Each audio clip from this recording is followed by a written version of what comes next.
I had no problem telling people my husband died by suicide, and this is a conversation that we need to have.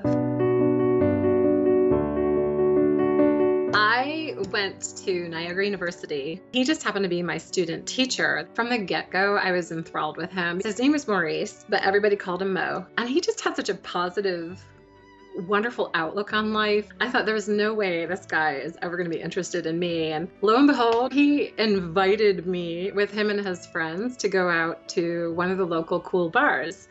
And it just so happened none of his friends could go. And we just talked the whole night.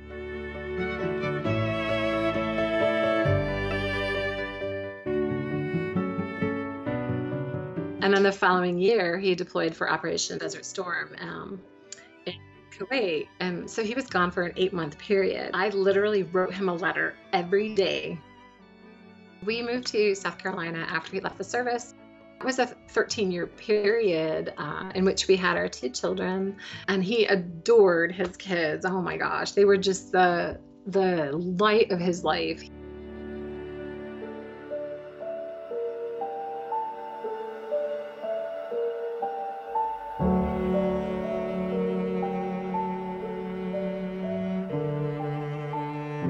He made a decision that day that this is not the world that I want my kids to live in. So I need to be a part of the change. He wanted to do the Q course and be a special forces medic. He kind of went from being this really involved, engaged, family-loving person to all he can think about was special forces.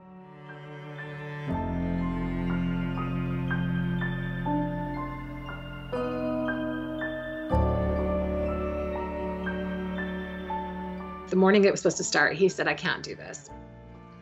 I think it weighed tremendously on him. Here you had somebody that was incredibly proud of his military service, loved serving his country, and now he feels like he somehow has failed that. A month or so after his dad died, and I found him in the bedroom crying. And he said, I think if I had left home today, I wouldn't have come back. And he said, I think I would have ended my life. We were hugging and crying, and I was like, okay, this is a sign that you need help. I didn't know, for most of that time, I didn't know he was still having thoughts of ending his life. He went missing on a Monday night, January 23rd, 2006. He didn't come home from work. I couldn't reach him. I knew something was wrong.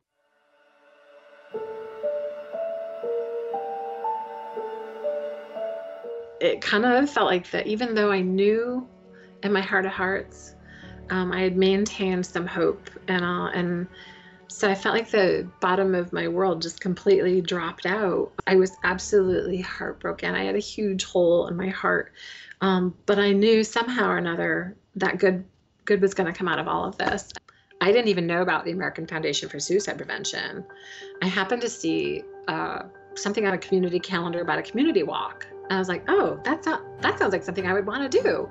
So that's how I initially became involved, and it just blossomed from there. So I became a board member. I facilitate a support group for lost survivors here where I live. I cannot change what happened with Mo. I can't. There's nothing I can do to bring him back. But I have found a purpose.